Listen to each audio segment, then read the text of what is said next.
Who said that you can only use a bow tie to fix a crack in the board? A cat will do it. Not sponsored by the Workshop Cat United.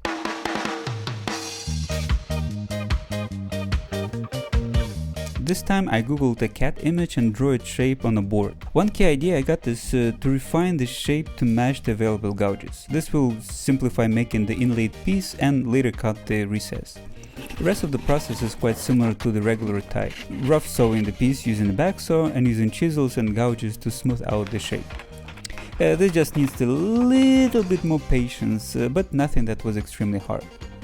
After shape is done, I picked up a spot on the board and secured the inlaid piece for transfer. I'm using a blue tape and super glue. Then carefully transfer the shape using the marking knife, slightly undercutting it. And now time for chiseling and Poorman and router work again. As you see, I'm really staying away from the final line, as otherwise the compression of fibers will prevent the crispy edge line. Then, after approximately getting to the final depth, this time I just picked around a 1/4 inch, it's just for the looks. I slowly start going to the final line. Again, I'm using my gouges to make the precise cuts and undercutting them for concave edges, as my gouges have the bevel on the outside.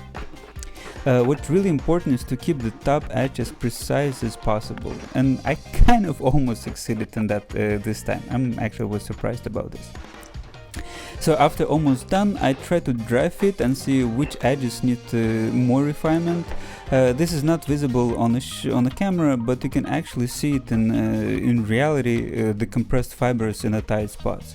So this needs to be removed and kind of again dry fit to see what's more and trying to remove more.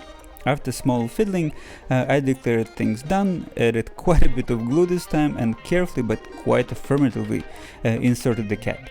Luckily, everything went in and I hope to the right depth and nothing got cracked. The final stage again is a repetition of the normal process, cut out or chisel out the excess. I cut out so I can actually reuse the piece later for other inlay work. And clean up with the plane or something else of your choice. Surprisingly, it went quite tight, and I'm so happy how my formal attire cat enhanced the look of my future floating shelf, or maybe something else, as this wouldn't be that visible on the shelf. We'll see.